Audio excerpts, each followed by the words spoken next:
Buenas, compañeros. Me presento. Para el que no me conozca, soy Marta Hernández del Departamento de Orientación y bueno, hemos preparado entre todo el departamento una presentación para que queden muy claras cuáles son las necesidades específicas de apoyo educativo, cómo podemos identificarlas y cómo podemos actuar cuando nos encontramos con un alumno de estas características en el aula. Así que bueno, espero que os sirva. Vamos a ello. Según los datos, en torno al 10% del alumnado presenta trastorno del aprendizaje y entre un 5 y un 7 aproximadamente presentan trastornos del desarrollo del lenguaje o TDAH. Esto significa que en cada curso, más o menos, sin contar con otras afecciones, tenemos entre 15 y 20 alumnos que necesitan apoyos educativos específicos.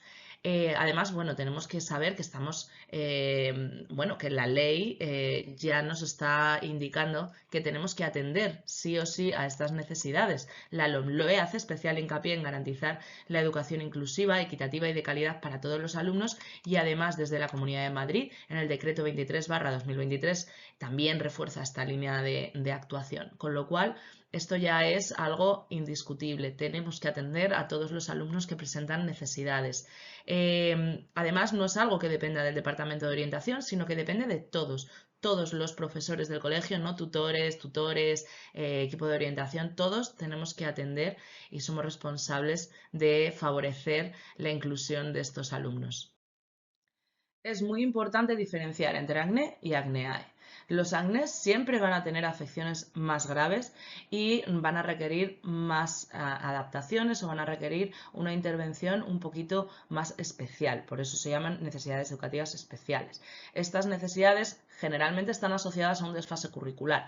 No siempre, porque hay alumnos TEA que no tienen desfase o hay alumnos que tienen una discapacidad visual o una discapacidad auditiva que no requieren adaptaciones curriculares significativas, pero sí por lo general nos vamos a encontrar que tienen adaptaciones curriculares significativas y sí van a requerir la intervención por parte de PT y AL. Sin embargo, los ACNEAE presentan necesidad específica de apoyo educativo y son lo que nos encontramos más habitualmente en el aula, que pues, a las cuales adaptamos con adaptaciones en los exámenes, más tiempo, más espacio, el formato del examen, soporte físico, ¿no? Soporte visual para las explicaciones y este tipo de adaptaciones que requieren también además una individualización en el aula. Esto lo comparten ambos, porque con ambos tipos de alumnos vamos a tener que intervenir de una forma mucho más individual. ¿Y cómo intervenimos cuando nos encontramos con un alumno que presenta algún tipo de necesidad dentro del aula? Pues lo primero que tenemos que hacer es empezar a intervenir desde el minuto 1. Desde el minuto 1, el profesor de materia puede informar al tutor para que esté al tanto, incluso se puede empezar a trabajar conjuntamente con la familia. Hasta este momento no se hace alusión a ningún tipo de sospecha de nada ni a ningún tipo de evaluación psicopedagógica. ¿Hasta cuándo? Pues hasta que se han agotado los procedimientos ordinarios, todos los recursos materiales, refuerzos, etcétera, y vemos que aún así el alumno sigue con importantes dificultades de aprendizaje. Es en ese momento en el que se informa al Departamento de Orientación para iniciar un proceso de evaluación psicopedagógica. Y es ahí donde, junto con el Departamento de Orientación, se empieza a plantear a las familias que se va a realizar esta evaluación psicopedagógica. Y aún así, nunca se sospecha o se adelanta un posible diagnóstico hasta que no se haya realizado la evaluación. Una vez realizada la evaluación, si el alumno presenta algún tipo de necesidad, pues nosotros desde el departamento lo incluiremos en los listados de alumnos con adaptaciones metodológicas. Este listado, cada etapa lo encuentra en docente dentro de orientación en la carpeta correspondiente y cada profesor es responsable de chequear este documento. Es un documento vivo porque nosotras seguimos evaluando y constantemente estamos incluyendo alumnos en estos listados. Es cierto que lo principal es, a principio de curso, revisar este documento para ver en las clases en las que voy a entrar qué alumnos requieren estas adaptaciones y luego, habitualmente, cuando evaluamos, solemos avisar al tutor y el tutor suele avisar a los profesores. Pero, insisto, es responsabilidad de cada profesor chequear de cara a los exámenes estos documentos, que además tienen una fecha de actualización para que vosotros sepáis cuándo ha sido actualizado y si os vais a encontrar alguna novedad respecto a la última vez que consultasteis el documento. Y bueno, en esta diapositiva os hemos dejado el modelo de informe relativo a la aplicación de las medidas para la evaluación de alumnos con dislexia, con TDAH u otras dificultades específicas de aprendizaje. Esto es por ley, es un documento que nosotras todos los años rellenamos y estas son las medidas que pueden aplicarse en las evaluaciones para asegurar la equidad. Son adaptaciones de tiempo, adaptaciones del modelo de examen, adaptaciones de la evaluación o facilidades, por ejemplo, técnicas materiales, se les puede dejar que vayan a un aula separada a hacer el examen o adaptación de tiempos. En fin, bueno, estas son las medidas más habituales y que yo creo que todos conocéis. Bueno, pues ¿cómo identificamos perfectamente a este tipo de alumnado? Pues hay unas características generales, independientemente de su diagnóstico, que habitualmente se repiten una y otra vez en este tipo de alumnos. En principio, lo primero que vamos a detectar son algunas dificultades que se mantienen a lo largo del tiempo. Es decir, no es que se les haya atragantado un tema, es que generalmente presentan dificultades en la mayoría de los temas. Además, tienen altibajos. Un día rinden bien, otro día rinden mal, un día se lo saben, otro día no se lo saben. En una materia tienen mejor rendimiento, en otra tienen peor rendimiento. Además, suelen estar afectadas las funciones ejecutivas en todos ellos, es decir, la capacidad de planificación, la atención, la gestión del tiempo y además tienen problemas en general para seguir las instrucciones. Se quedan solo con una de las instrucciones aunque le he dado 5. En fin, todas estas cosas además me indican que hay una discrepancia y que no se debe a una falta de capacidad. No generalmente hay un CI bajo, no tiene por qué, puede haber un CI alto y sin embargo el rendimiento no me cuadra con esta capacidad. Por otro lado, a nivel emocional nos vamos a encontrar alumnos que generalmente rechazan las tareas en las que presentan dificultad, por lo cual les vamos a tildar de vagos, de no, es que no le gusta, no le interesa. Además suelen tener bajita autoestima, ansiedad en épocas de exámenes sobre todo o ante la evaluación o cuando le pregunto en clase. Incluso a veces se refleja con un comportamiento disruptivo en el aula y llamadas de atención para desviar de alguna manera sus dificultades y además también nos encontramos con somatizaciones frecuentes.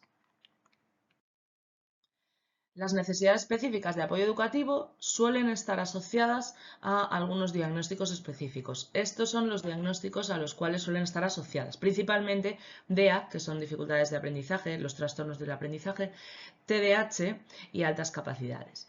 El trastorno del desarrollo del lenguaje también puede incluirse en estas categorías, lo que pasa que cuando hay un desfase curricular pasaría a ser acné. Y con los TEA ocurre exactamente lo mismo. Si la necesidad no es muy grave o no presenta necesidades especiales, entonces se quedaría como NEAE, ¿vale? Dada la profundidad y amplitud del tema de las altas capacidades y de los alumnos TEA, hemos creado unos cursos específicos para estos diagnósticos y aquí vamos a explicar las DEA, el TDAH y el TDL. Vamos a empezar con las dificultades específicas de aprendizaje. Como su nombre dice, estas son dificultades asociadas a principalmente las etapas de aprendizaje. Luego, esto se normaliza a lo largo del tiempo, pero en el inicio del aprendizaje de la lectura, la escritura y las matemáticas es donde vamos a encontrar mayores dificultades. En cuanto a la lectura, nos vamos a encontrar problemas en la precisión de la lectura de palabras, la velocidad o fluidez de la lectura y en la comprensión. En cuanto a escritura, nos vamos a encontrar problemas en la corrección ortográfica, corrección gramatical y de la puntuación y claridad o organización de la expresión escrita. Y en cuanto a matemáticas, nos vamos a encontrar problemas en numeración, problemas en la memorización de operaciones aritméticas y dificultades en el cálculo. En cuanto a la lectura, señales de alerta, bueno, es habitual encontrarnos dificultades lingüísticas en el aprendizaje de las letras. Sobre todo es muy importante detectarlo en las fases previas, ¿no? De la prelectura, porque es ahí donde empiezan las primeras señales de alerta. Entonces, atención en infantil, porque es ahí donde vamos a empezar a ver que ya hay algo que chirría, ¿no? Que le cuesta aprender las letras, que las gira, y aunque estos son errores habituales en todos los alumnos, en los alumnos que presentan un trastorno del aprendizaje son errores que se mantienen a lo largo del tiempo, que son mucho más resistentes a la intervención y además que persisten y persisten y persisten y no se corrigen fácilmente. Además, hay dificultades en la precisión de la lectura, lectura de texto vacilante, velocidad o fluidez inapropiada, dificultades en la comprensión lectora, rechazo a la lectura. Son alumnos que rechazan la lectura y no significa que no tengan dificultad, no, todo lo contrario, lo van a rechazar porque se les da mal. En cuanto a la lectura, las adaptaciones que podemos hacer, leer juntos los textos, bueno, ayudarles a comprender las instrucciones escritas, reducir actividades escritas y cambiarlas por orales, dar soporte visual siempre, el uso de colores, el uso de esquemas, no hacerles leer en voz alta. Esto es muy importante porque generalmente esto va asociado a mucha ansiedad. Adaptar el plan lector, hacer una evaluación formativa, ¿no? Irles dando un feedback a menudo de su evolución o de lo que tengan que mejorar. También se pueden adaptar las tareas o las pruebas escritas. Una tipografía clara, hay de hecho un formato de letra que es especialmente para alumnos disléxicos, que es el Open Dyslexic. Y además también el Comic Sans también es una letra que entienden bastante bien, un interlineado mayor, leer en voz alta las preguntas o los textos, se proporciona más tiempo, enunciados cortos y directos con palabras clave en negrita o subrayada, las preguntas se formulan de una en una con espacios para continuar, para responder a continuación y no en otra hoja. En fin, todas estas adaptaciones pueden facilitar mucho a los alumnos que presentan una dificultad específica de aprendizaje en cuanto a la lectura. En cuanto a la escritura, también pueden presentar alguna dificultad con la conciencia fonológica. Por ejemplo, el asociar una palabra a una letra a un fonema, ¿no? A un sonido, dificultades ortográficas, incluso al copiar, rotación de letras, de números, omisión o adición de letras, fragmentaciones, uniones deficientes, ¿no? Juntan palabras o las separan mal, escritura lenta, resistencia o rechazo a las tareas escritas. Entonces, ¿qué hacemos cuando nos encontramos con un alumno que tiene estas dificultades de escritura? Pues bueno, con los más pequeños, por supuesto, nos tendremos que ajustar a la etapa en la que estamos. Con los alumnos más pequeños podemos hacer dictados al aire, dictados en arena o con los ojos cerrados o dictados en la espalda. Practicar la direccionalidad es muy importante porque una vez que pasamos a etapas más arriba es muy difícil corregir ya la direccionalidad y esto puede hacer que todavía la escritura sea mucho más lenta. Además, se pueden usar pautas Montessori o algún tipo de soporte que les ayude a organizarse en el espacio. Esto es con los más pequeños, sobre todo lo de la pauta, pero bueno, con los más mayores siempre pueden utilizar hojas de cuadritos, etcétera. Es importante también que empiecen a generar un almacén de palabras bien escritas. Por ello es importante también que puedan tener murales en clase o carteles con palabras difíciles, un cuaderno donde ellos puedan ir apuntando las palabras en las que se han equivocado y se las vayan aprendiendo de memoria, porque ellos sí tienen que aprendérselas de memoria, ¿no? Además también les podemos facilitar todas las reglas del curso, todas las reglas que se van a dar, pues se las podemos facilitar para que ellos las trabajen de forma sistemática y las interioricen, porque para ellos esto va a ser importante, ¿no? Aprenderse las reglas les va a facilitar no tener errores en una serie de palabras, por lo menos. Luego están las de ortografía arbitraria, que esas sí o sí las tienen que memorizar. Es importante que los dictados también puedan estar adaptados, sobre todo con los más pequeños, ¿no? Los dictados de inglés, las palabras de inglés. Quizás que sean más de rellenar huecos, más que de escribir las frases completas. Con los mayores es importante también empezar a enseñarles a escribir con el teclado, darles autoinstrucciones para corregir. El uso de correctores ortográficos es muy importante porque es al final una herramienta que les va a quedar ya para el futuro, ¿no? Que sean ellos conscientes y capaces de corregirse, que tengan más espacio, más tiempo. Procedimientos de evaluación variados, que no todo dependa de una expresión escrita. Esto, por ejemplo, en el caso de los más mayores, que es cuando empiezan a redactar más. En historia, por ejemplo, que su nota no dependa únicamente de cómo han redactado. Quizás se pueda hacer una evaluación oral y además también debemos ajustar los criterios de evaluación. No puede pesar tanto un error ortográfico en un alumno que presenta dislexia porque entonces puede suspender cuando el contenido le tiene, ¿no? Entonces esto de la corrección adaptada también es importante. Bueno, y en cuanto a las matemáticas, también puede haber dificultades, ¿no?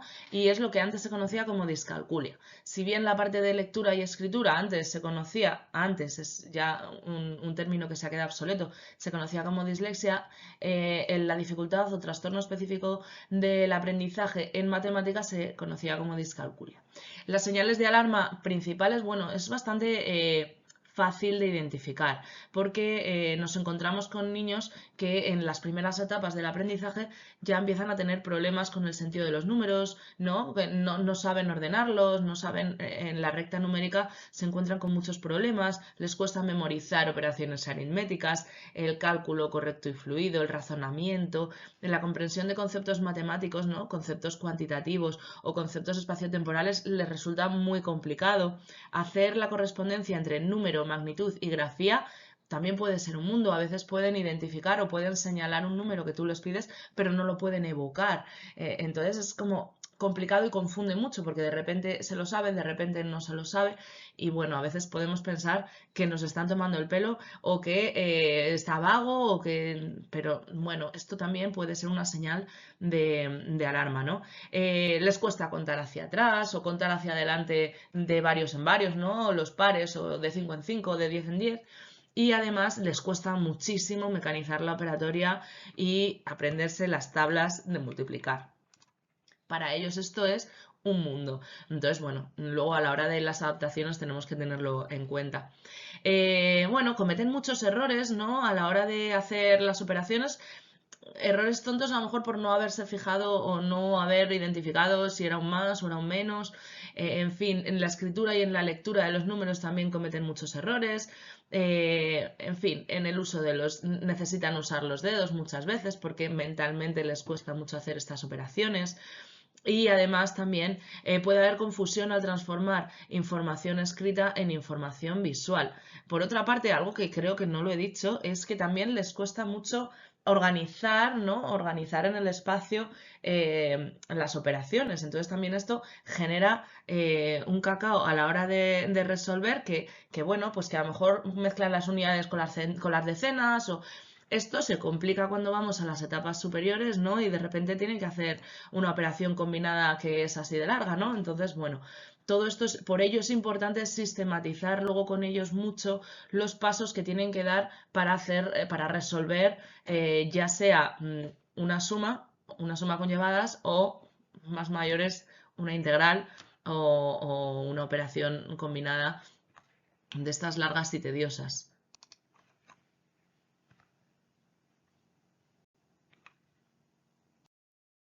Y bueno, como decía, la intervención aquí es muy importante.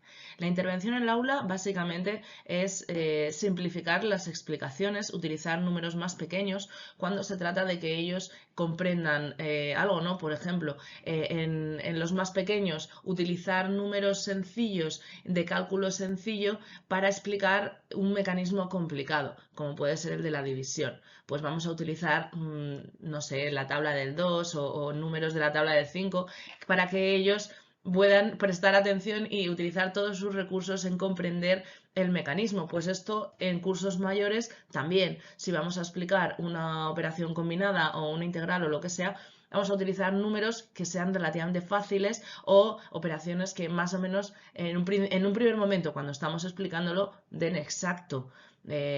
Para que facilite la interiorización del procedimiento. Luego ya lo podemos ir complicando en función pues bueno, de la exigencia curricular, ¿no? A la hora de repasar conceptos, esto es muy importante. Los más pequeños sobre todo, ¿no? Esto es que hay una distinción importante entre pequeños y mayores, pero hay que repasar conceptos como mucho, poco, bastante, menor que, mayor que, todo esto con los pequeños se les complica, los mezclan. Utilizar referentes visuales, por ejemplo, si yo siempre utilizo un mismo color para las sumas y un mismo color para las restas, pues esto les puede facilitar porque es otra clave más que les va a ayudar a identificar fácilmente qué es lo que tienen que hacer. Utilizar material manipulativo para el cálculo, muy importante para que lo comprendan y no solamente de forma mental, ¿no? Sino de forma mecánica, de forma manipulativa.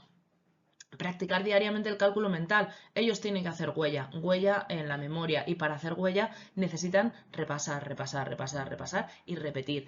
Y esto, que en otros alumnos está totalmente contraindicado, en estos alumnos es necesario y fundamental que repitan, repitan, repitan. Es la única forma de aprenderse, por ejemplo, las tablas. Y además que las interioricen por diferentes vías, es decir, yo las tengo que escuchar, las tengo que escribir, las tengo que tocar, incluso las tengo que manipular, ¿no? Por otra parte, se les puede facilitar recursos, por supuesto que sí, calculadora, tablas de multiplicar, las plantillas, todo esto, autoinstrucciones, por ejemplo, para hacer para un procedimiento, tanto con los más pequeños como con los más mayores, siempre se puede descomponer en pasos lo que tienen que hacer. Pues primero despejas los paréntesis, luego despejas, y estos pasos que no se los salten, que los tengan de manera, que los interioricen de manera sistemática, ¿no? Y aunque tiendan a saltárselos, pues insistir en que no se los salten. Y además utilizar estrategias para la comprensión de problemas, por ejemplo, se les pueden hacer dibujos, se les puede hacer, a lo mejor en lugar de ponerles un enunciado donde los datos se les dan de manera verbal, pues a lo mejor les presentas los datos de manera visual. En vez de explicarles que en un supermercado o en una tienda no sé qué, pues les pones directamente un dibujo de la tienda con todo lo que hay para comprar, ¿no? Esto es algo que les facilita un montón. Bueno, hasta aquí los trastornos del aprendizaje o las dificultades específicas de aprendizaje, que, como decía, pueden estar simplemente asociadas a una de las tres áreas, a dos o a tres de ellas, ¿no? Ahora vamos a pasar a hablar del trastorno por déficit de atención e hiperactividad. ¿Qué tenemos que saber de esto? Bueno, por un lado, saber que hay algo general, común a todos, hay unos antecedentes familiares. En infantil no se diagnostica, pero se empieza a observar que hay un exceso de actividad o impulsividad, cambios constantes en los juegos, una mala regulación emocional, dificultad para organizarse o iniciar una tarea, o la inician pero no la acaba y empieza otra, es inatento, se distrae con estímulos externos o con estímulos internos, actividad excesiva. Todo esto no tiene por qué estar todas las señales. Puede que sea un niño inatento, pero no sea impulsivo, no sea hiperactivo. Es decir, tenemos que estar atentos a ello, porque puede ser que, bueno, luego lo explico un poco más detenidamente, pero bueno, que puede ser más hiperactivo que inatento, o puede ser más inatento que impulsivo o hiperactivo. En cuanto a la parte emocional, generalmente no les cuesta mucho gestionar sus emociones y no se regulan correctamente, no suelen tener conflictos, están siempre como en alerta, tienen dificultades de autocontrol, muchas veces ellos tienen dificultades para inhibir ciertas conductas automáticas, ¿no? Ellos quieren hablar, les viene la idea y tienen que hablar y no inhiben, ¿no? Ese impulso y además muchas veces tienen emotividad negativa y bajita autoestima. Todo esto son señales de alerta. Y bien, tenemos tres núcleos importantes para fijarnos y para identificar a estos niños. El bloque principal es el de inatención. Son niños que parecen no escuchar, que pierden cosas, que son descuidados, que pasan por alto los detalles o cometen muchos errores, o bien todo lo contrario, de repente, en general son despistados, pero de repente tienen hiperfoco y de repente se han fijado en que te has cambiado los pendientes. Por otro lado, son niños que generalmente no siguen las instrucciones o no terminan las tareas, o de 5 instrucciones siguen una. Esto también es bastante habitual. Evita o le disgusta iniciar tareas que requieren un esfuerzo mental sostenido. Esto por un lado. Luego, por otro lado, tenemos la impulsividad y la hiperactividad. La hiperactividad, pues claramente es un niño que se mueve mucho, que necesita ese movimiento, juguetea, golpea con las manos o con los pies las cosas o tiene siempre algo en las manos, se levanta, en fin, corretea. Esto con los más pequeños se ve, con los más mayores a lo mejor que ya con suerte ha conseguido manifestarlo de una forma más adaptada, pues a lo mejor te das cuenta de que no para de mover el pie o no para con algo en la mano o que muy a menudo te pide ir al baño. son incapaces de jugar o de ocuparse adecuadamente de actividades incluso recreativas, no son capaces de estar viendo una película o de estar, ¿no? Es complicado, hablan excesivamente, canturrean. No se sujetan, ¿no? En este sentido y además son impulsivos, incapaces de controlar el impulso, tienen ese grado de impaciencia, ¿no? Que es que no se sujetan, quieren algo y lo quieren ya, les cuesta esperar su turno, interrumpen, incluso antes de que hayas terminado una explicación, ellos ya están con una respuesta o con una pregunta, inician tareas antes de leer el enunciado o parar a pensar, ¿no? Entonces, bueno, pues todo esto les lleva a que en el aula son bastante llamativos, sobre todo los alumnos que presentan hiperactividad e impulsividad, porque luego hay unos alumnos que pasan muy desapercibidos y estos sí que me parece que pueden ser muy problemáticos precisamente por eso, porque nos los saltamos, porque son inatentos, pero no son hiperactivos impulsivos. Entonces, pues están despistados y no nos damos cuenta porque no llaman la atención. ¿Y qué podemos hacer con ellos en el aula? Bueno, pues de forma general es importante dividir las tareas en pasos, no darles un volumen muy amplio de tareas para hacer, porque, bueno, pues al final seguramente se van a saltar partes o se van a agobiar o se van a frustrar. Y es mejor en este caso dividir las tareas en pasos o en metas más cortas, incluso que esas tareas nos las tengan que ir entregando a medida que las vayan terminando. Es importante controlar los estímulos, ¿no? Disminuir los estímulos irrelevantes, sentarles en las primeras filas. Pues bueno, a veces depende del alumno, ¿no? Pero bueno, si le sientas a lo mejor al lado de la ventana, pues ya tiene otra distracción por ahí, ¿no? Para distraerse. Utilizar pistas, recordatorios y señales. Por ejemplo, si yo le veo que está haciendo algo que no tiene que hacer, pues a lo mejor en vez de llamarle la atención delante del resto, pues puedo tener con él alguna clave o algo, le hago un guiño, le hago un gesto o algo, lo que sea, que le pueda ayudar a, pues bueno, a regularse en ese momento, ya que él padece disregulación y no lo va a hacer por sí mismo. Marcadores de tiempo. Esto les viene muy bien, ya que no gestionan el tiempo. El hecho de poder tener un reloj de arena o un límite temporal les puede facilitar. Hay otros niños, sin embargo, los que se distraen con estos marcadores de tiempo, pero como lo necesitan, tenemos que buscar la manera de que sean conscientes del tiempo, ya sea poniendo el reloj en clase o poniendo un temporizador. Sí, con el reloj de arena se pueden distraer. Dar instrucciones de forma breve, clara y concisa y de una en una. Esto es muy importante, de una en una. Si a ellos les das 5 instrucciones a la vez, es posible que se queden de eso con 2. Y autoinstrucciones, como decía antes, en el caso de los alumnos con discalculia, ¿no? Desglosar en pasos pequeños lo que tienen que hacer les va a facilitar la organización y que no se salte ningún paso y que no cometan errores o se dejen nada por el camino.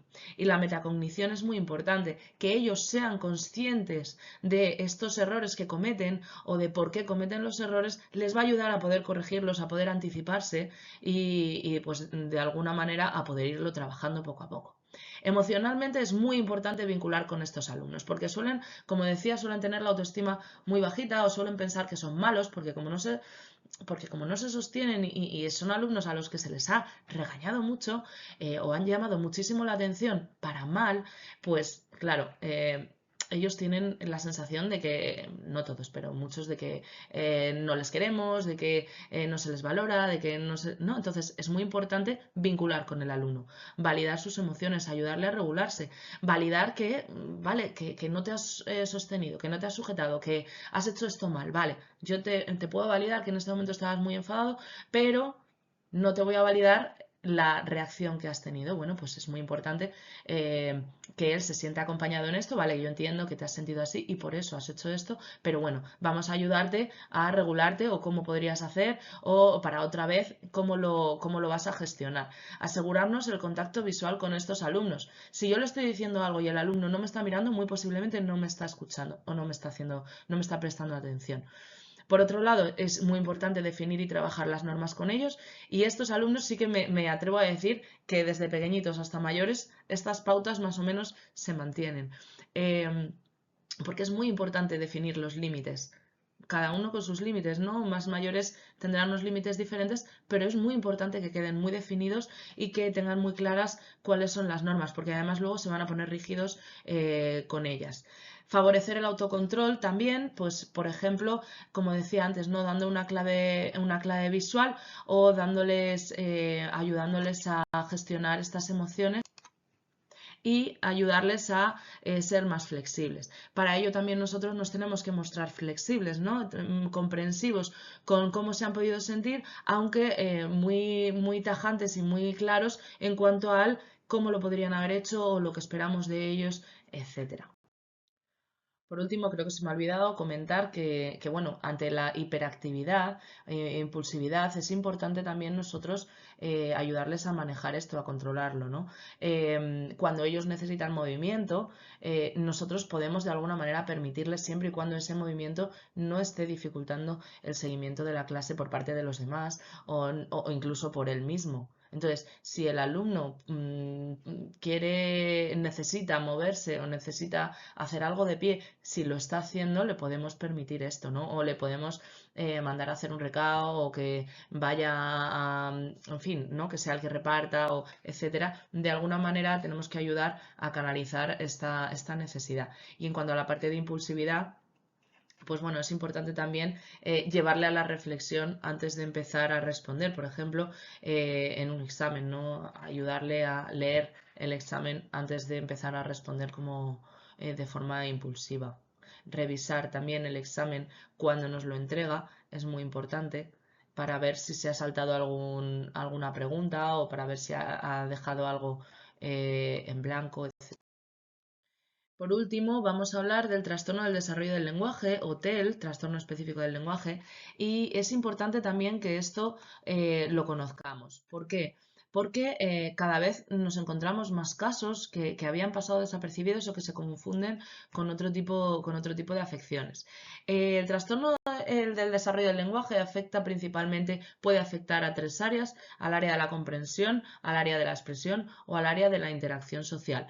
Puede afectar a una o a todas o a varias, ¿no? Pero bueno, generalmente todas ellas se encuentran en mayor o menor medida algo afectadas, ¿no? En cuanto al área de la comprensión, pues nos encontramos dificultades para seguir instrucciones y normas, para comprender preguntas o conceptos abstractos o para organizar pensamientos e ideas. Entonces, les cuesta, tienen un procesamiento lento del lenguaje, necesitan que se lo expliques más veces, ¿no? Necesitan sus tiempos.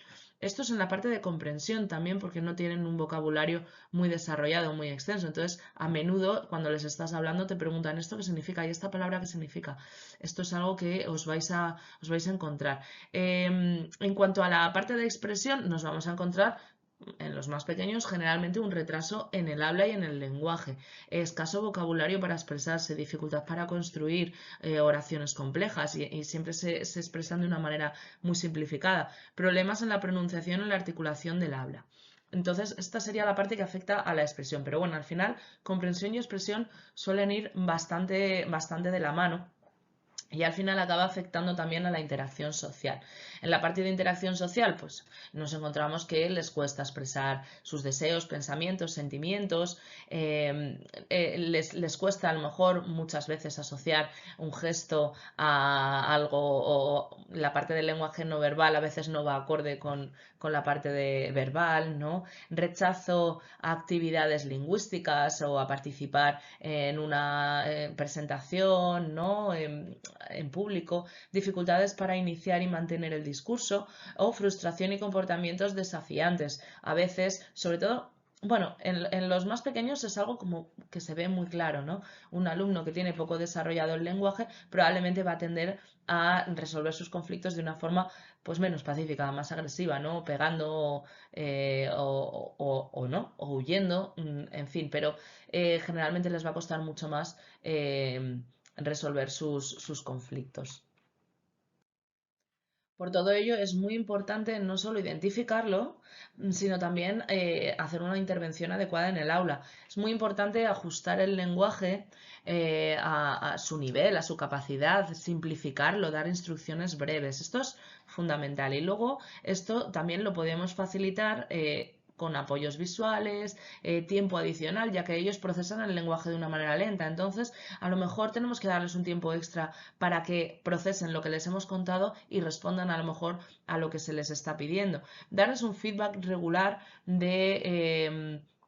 un feedback regular y un monitoreo constante. Esto supone que estemos muy pendientes de si han entendido lo que tenían que entender, si saben lo que tienen que hacer, si realmente ellos son capaces de expresar o de contarnos lo que necesitan contarnos y expresar. Entonces nosotros ahí tenemos que ayudarles de alguna manera, ¿no? Es muy importante también esta parte porque muchas veces ellos, para pasar desapercibidos o para ocultar esa dificultad, nos dicen que sí, que lo están entendiendo, que sí, que saben lo que tienen que hacer, pero de repente nos sentamos con ellos y no se han enterado de lo que hay que hacer o de la explicación. Con lo cual es muy importante que ahí estemos muy pendientes de este aspecto. Y bueno, hasta aquí con los trastornos del aprendizaje, el trastorno del desarrollo del lenguaje y el TDAH, pero sí que queremos hacer especial hincapié en que todos ellos necesitan una intervención en el aula, todos ellos una intervención general y una intervención emocional, porque todos ellos suelen compartir muchas características. Entonces, intervención en el aula con todos ellos, utilizar el error como fuente de aprendizaje, permitirles que se equivoquen, no mostrarnos impacientes con que progresen, no mostrar una decepción cuando de repente algo que se sabían ya no se lo saben, hacer repasos diarios, poner ejemplos. Cuando ellos tienen que hacer algo, nosotros lo podemos explicar de palabra, pero es muy importante que además les pongamos un ejemplo o les pongamos una imagen sobre lo que tienen que hacer o sobre cómo lo tienen que resolver. Asegurarnos de que ha entendido las instrucciones o no deja nada en blanco. Elegir un grupo facilitador, un grupo que pueda acoger sus dificultades y no rechazarle por ellas. La situación en el aula es muy importante. Siempre les tenemos que poner cerca de nosotros o al menos con, depende del caso, ¿no? Pero con un grupo que no le vaya a distraer o que le pueda favorecer o que le pueda acompañar. Asegurarnos también de que el alumno ha respondido a todas las preguntas a la hora de entregar un examen. Y luego, en cuanto a la parte emocional, estos niños requieren especialmente nuestra atención, un vínculo, que sientan que les apreciamos, que les vemos, que no vemos solo su dificultad, sino que les vemos a ellos en global, que vemos quiénes son, además de ser un niño impulsivo o de ser un niño disruptivo. Validar sus emociones y ayudarles a regularlas, darles un refuerzo positivo, pero no a los resultados, sino al esfuerzo, al trabajo, porque ellos tienen más dificultades que el resto para llegar a lo mismo que el resto. Y darles, siempre la exigencia tiene que ser progresiva. Tenemos que tener una expectativa positiva, pero también ajustada a la realidad y una exigencia progresiva. A lo mejor no desde el minuto 1 exigirles lo mismo que al resto, pero sí que irles poco a poco exigiendo para que lleguen a lo mismo que el resto. Y por último, atender la necesidad más que al comportamiento. Tenemos que ver que más allá de un comportamiento, más allá de rechazar una tarea, más allá de todo eso, hay un niño que a lo mejor está frustrado y está pasándolo mal. Así que bueno, esto es lo más importante y lo que queremos que quede claro, y os hemos dejado algunos recursos. Aquí tenemos una página que es la página del equipo de orientación específica de trastornos del aprendizaje, donde podéis encontrar pues recursos de estos tres grupos diagnósticos que os hemos contado, y luego manuales y protocolos en Prometeo que también hemos creado nosotras un poco pues para entrar un poco más en profundidad en todos estos temas. Bueno, y hasta aquí la presentación. Espero sinceramente que os haya servido, que podáis tener un poquito, hayáis refrescado todo eso que ya sabéis y os haya aportado algo. Y bueno, cualquier cosa que necesitéis, duda o que queráis profundizar en alguno de estos aspectos, pues no dudéis en venir al departamento, que estamos aquí para lo que necesitéis.